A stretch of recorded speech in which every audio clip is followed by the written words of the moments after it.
This week on Crunchweek, Path sells off, Google overhauls Android, and is Apple making a car? Welcome to Crunchweek. I'm Sarah Buhr and Matthew Lynley. I'm Kyle. all right, starting off, Path just sold. What happened there? So Path is interesting. It's an app that launched, I think, 2011, 2012. I think it was 2011. 2011, with a yeah. ton of buzz. Dave Morin, former Apple designer, Apple employee, very well known in the industry. It was designed to be a sort of more personal social network. I think it was capped to 150 friends. And very well designed, very touted, and then it just kind of disappeared into the ether. Right. And it had been constantly trying to figure out ways to grow, sign preload deals, and had never quite caught on in the same way that other social apps have. Things like Snapchat never really broke into the top 100 or top 10 of the App Store. And now it's gone. And they kept. Well, maybe not gone, but now it's no longer an independent company. It didn't really catch on in the States, but it seems like it caught on in Asia. Internationally, yeah. Kakao has been trying to expand. Indonesia is obviously like a huge potential market for it. And so, Path had figured out was working on a couple new things and was popular over there. And so, I think you saw the owner of Kakao, the stock was up as part of the acquisition because it's yes, now we have an entry into Indonesia. And so, yeah, we'll see where that goes. I don't know. Did you try it at all? Did you ever use it? Yeah, the problem was that, unlike Snapchat, which kind of does the same thing of not publicly broadcasted communication, but focusing on just getting some information about what you're doing to your friends, it was really well designed, but it wasn't none of my friends ever really used it. The people I saw using it were MG Siegler and other early adopters who were into design. Yeah. And if you look, a lot of the commentary coming out after the news went out yesterday was just kind of reminiscing about how influential they were on the design front. They actually kind of kickstarted the whole hamburger menu thing, where the 3 lines to give you the everything else that's in this app. I thought that might have been Lauren Brichter that did that. Yeah, it's Tweety did it, and multiple different people, but Path is one of the ones I was known from. I feel like Path is also one of the apps that did a really good job of being able to sync photos across everything, like Instagram and Facebook, and connect with Foursquare to tell you wherever you were, and was just it was one of those early applications that was able to get a piece of content across multiple platforms very, very quickly. Now everyone does that. Instagram, you can publish to anywhere, all that kind of stuff, right? So I don't know. I don't know if you used it for that. Yeah, no, it was one of those things where it was so good, but the fact that it wasn't when your other friends aren't there, you're non-techie friends, it's the addiction, the daily habit doesn't really solidify itself. So I would dip in and out, oh, now they have Talk, so you can chat with your friends or talk to local businesses to maybe order something. And those were always neat, but I didn't have the same daily hook of Facebook or Twitter where there's content I know I want to see there. And now we have Magic. Yeah, now we have. So Kyle, you've been at Google I/O this week. I've got the wristbands to prove it. Yeah. Never going to take them off. Tell us a little bit about what's been going on there. There's a lot going on there. What are some of the things you've seen that you are really excited about? Yeah, well, Google had one of its 3-ish hour keynotes, and that was fun to sit through. I was packed between Daryl Etherington and Frederick, our other TechCrunch coworkers, and it was this for 3 hours, and I was cramping up. But they had some interesting announcements. Android M, they released a preview build, and that's coming out to devices later this year. That has a lot of interesting things. Some of them are kind of similar to things that were on iOS, for instance, like app permissions now. Instead of saying, do you want it to let this app do this, this, this, this, and this, as soon as you install it, like iOS, it's oh, now it needs to access photos. Do you want to let this thing access photos? Yes. It seems like a lot of the stuff that came out is sort of, it's in direct reaction to what people have on their iPhone. Oh yeah, no, they also brought native fingerprint support. Right, yeah. There were a couple things that kind of took the lead, or at least pushed in areas where Google is strong. For instance, Google Photos, which is not only on Android, but also going to be, it's already on I iOS. really like it. Yeah, I tried downloading it Wait, yesterday. so what is Google Photos? Okay, so yeah, let me walk that back. As like a Google novice. Okay, so for a long time, the Photos aspect of Google Plus was pointed out as one of its strengths. It was really great. It's like awesome mode or whatever. Yeah, it was really great at applying effects automatically to photos, doing interesting crops and things. But since no one uses creating Google like Plus. stories. Yeah, well, it's like no one wanted to go to Google Plus, even if they backed up their stuff there.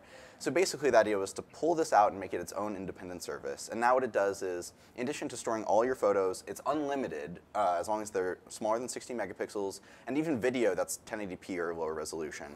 And it applies a bunch of machine learning magic, where basically learning magic. You see your whole library, but if you scroll to the right, you see, for instance, collections of people where it does facial recognition, and you can see like, oh, there's all my selfies. There's pictures of my girlfriend. There's pictures of one of my roommates. Places, so photos that you took in, like, oh, I live in And it'll Oakland. make movies if you do photo bursts as well. Not only photo bursts, it also make GIFs out of multiple photos, but it also, interestingly enough, took several videos that I had on my phone from when I tested Apple Pay, a video that I ended up making for TechCrunch from like taking shots on my iPhone, and it actually stitched them together itself, and roughly was the same edit that I had done manually. Wow. And that was nuts. That's really cool. Yeah, I just like woke up to that on my iPhone this Wow. morning, and that's really cool, and it's something that like only like Google can really do, because they're the only ones who can like, you know, do that kind of like, 30 layers of recurrent neural network, like sending these photos and videos through to identify things like that. There's a lot of stuff about VR as well.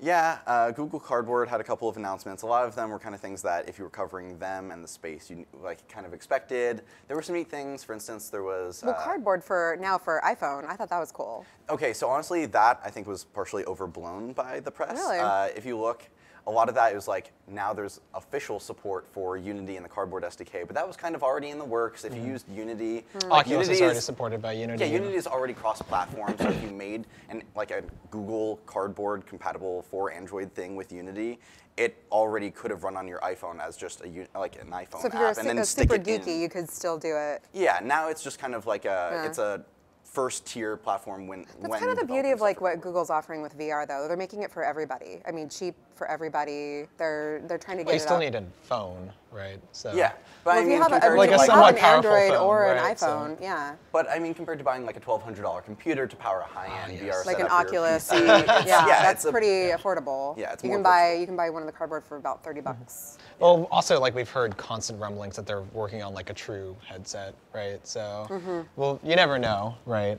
I wouldn't be shocked. Yeah. To see a Nexus headset Yeah. come out in the next year or two. Speaking of shocking revelations, I guess it's not that shocking because they've kind of hinted at it before, but Apple might be making a car.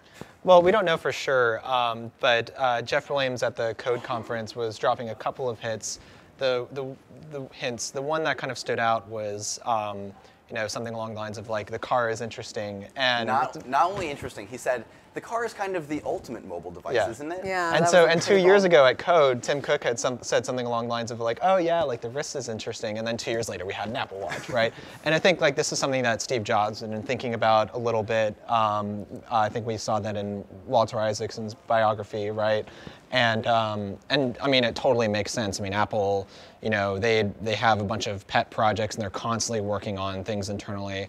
They just recently bought. They just recently bought Metaio, and same thing. Like we've had. Metaio. It's Metaio. I thought it was Metaio. Yeah, because it sounds augmented maybe reality, Metaio but is the it's correct one, but Metaio, I mean, yeah. the same thing we've heard. Rumblings that maybe they're working on a VR headset too would totally make sense for a company like Apple. But they're very methodical about the things that they put out. There were reports of a watch for a long time before we ever saw anything about it, right? And now he's just talking about the car potentially, right? Do you think that was maybe? Do you think that was a hint that they are making a car, or do you think he was talking about? Well, Apple's CarPlay? constantly working on everything, What- right? it- They have a whole internal prototyping They have what, studio. $100 billion to do whatever they Well, want that too, with. but they can. I don't know, like. So what I think could be interesting about this, and there's rumblings that they've been having meetings with car manufacturers in Europe. And what's interesting about that is it's kind of similar to the approach that they take with the iPhone and their other gadgets is they work with a bunch of suppliers in China. They don't make the devices themselves. They outsource individual parts to a bunch of different people. But instead of going to China and kind of having the cheap gadgets attached to the idea of a car, they're instead doing kind of the early Tesla route where the original Tesla Roadster was based on the Lotus. Lotus Elise, yeah. Yeah. So basically, they're probably going to go to some high-end car manufacturer and be like, okay, we want to make something like what you make, but Apple branded in our own design, but maybe your Designed in California. Yeah. Designed in California, made in London, or wherever. Germany or something along those lines. Would you drive an Apple car? I'm not sure if any of us could afford an Apple car. That's my response, is maybe if the lease is cheap enough. I mean, the Model S is already like driving a giant iPod, so maybe there'll be maybe it'll be like driving an iPhone instead of an iPod. Maybe you won't drive it. Yeah, maybe it'll be self-driving. That seems to be the way of the future. Well, that's all we have for Crunch Week. Join us again next week.